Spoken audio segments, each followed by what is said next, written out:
Hele, Hublere, buď ticha, ne? Ticho. Noc bajonetu. Ta noc je temná, chladná, zlá.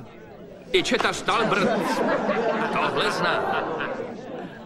Navlékne pončo, kráčí vpřed, podoben Němci na pohled. Hele, ty už se zas vrátil? To jsi tam dlouho nepobyl, co?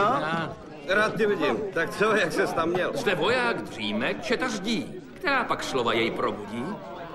Hej, Smithy, vstávej, přišel čas. Na hlídku spěchej strážit nás. Vy snad někdo víte, o co jde?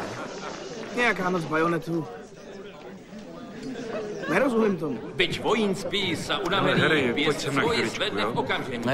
A chňapne pušku provozený a na skopčáka i hned lečí. Bože. Smith je nezblázný se. Albert však volá, nech mě nech. Smith ale vylévá svůj vztek. V jeho břich pohorouží svůj bodák.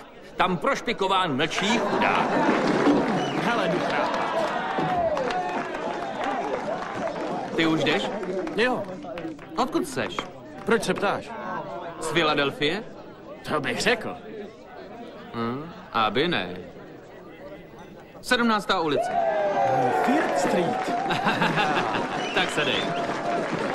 Byl jsi mi nějaký povědomek. Jo. Nechodil jsi tancovat k mostu? Jo, chodil, jo. Protože Talberta nezranil nepřítel a nemá tudíž nárok na purpurové srdce, vzal jsem věci do svých rukou. Tebe to je pro tebe.